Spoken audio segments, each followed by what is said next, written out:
السلام عليكم ورحمة الله تعالى وبركاته. مرحبا بكم في قناتكم عالم فاصل إدريسي. كنتمنى تكونوا على خير وبصحة جيدة. ما تنساوش دعم القناة باشتراك ثم تفعيل الجرس ليصلكم كل جديد. اليوم إن شاء الله وبإذن الله غادي نقدم لكم واحد بريوش شهوة منه. بريوش بالتفاح ولا كريم باتيسير كيجي خفيف ولذيذ والمنظر ديالو رائع. نخليكم تكتشفوا المقادير. غادي نحتاج فيه نص كيلو ديال الدقيق، جوج معالق كبار خميرة، خمارة، كيس ديال الفاني، 3 المعالق ديال الزبدة دائبة، كاس ديال سنيدة، بيضة. كنعجنوه بالماء دافي. العجينة كتكون مرخوفة شوية، ماشي ثقيلة وماشي خفيفه بزاف. يعني بين وبين. المهم كنعجنوا المكونات كاملين، كنحطوا المكونات كاملين. اللي عنده عجانه يديرهم في عجانه، سينو راه غير بايدك تدلكيها مزيان مزيان. ومني تعجنيها تخليها ترتاح واحد الساعه، ومن بعد نتلاقاو باش نشكلو العجين ديالنا على شكل هاد البغيوش.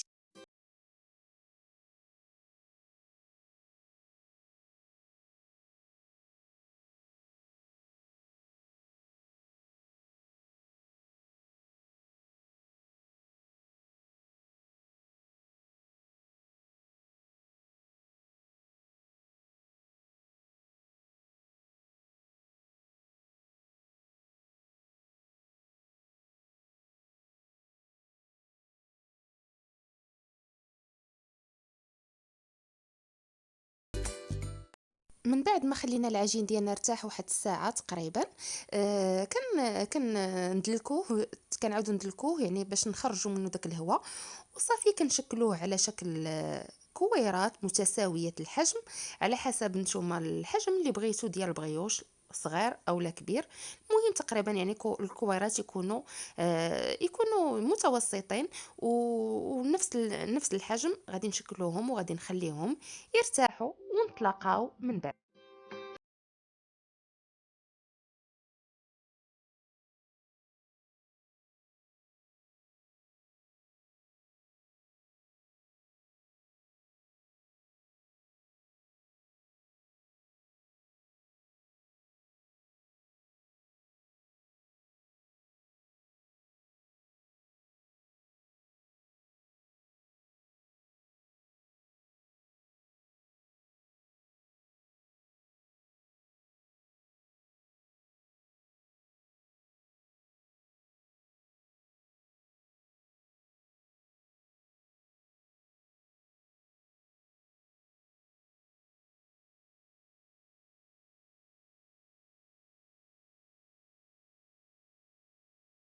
من بعد ما ارتاحوا لينا الكويرات ديالنا، كنجيبوا كاس.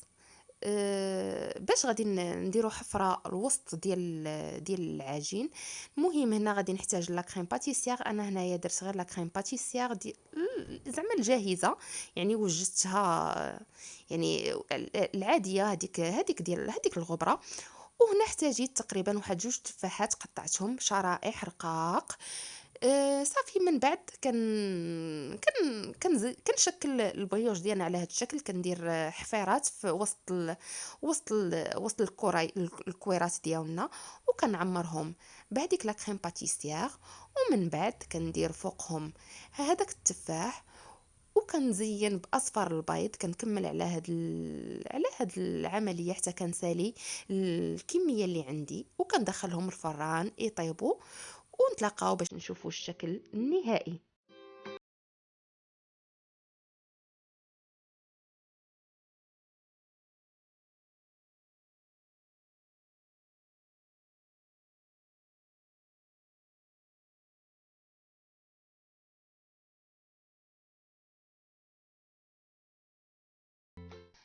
من بعد ما خرجنا البغيوش ديالنا من الفران، نجيب الناباج، كنكون درتو فوق البوطه باش كيتحلينا شويه. كنزين به وجه ديال البغيوش ديالنا، كيعطينا هذيك اللمعه للبغيوش. ومن بعد كنزينو باللوز ايفيلي. كيبقى التزيين اختياري كيف ما كنقول لكم ديما. المهم انا هنا غادي نزينو باللوز ايفيلي.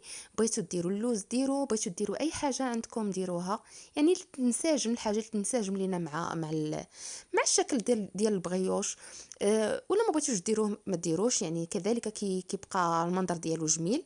هذا هو الشكل النهائي ديال البغيوش ديالنا، كيف ما كتلاحظوا كيجي هشيش والمنظر ديالو كيجي جميل. كنتمنى الوصفه ديال اليوم تكون راقتكم ونالت اعجابكم، ونتلاقاو في فرصه اخرى ان شاء الله، وفي وصفه اخرى ان شاء الله، في فيديو اخر ان شاء الله. وخليتكم على خير وبالصحه والراحه.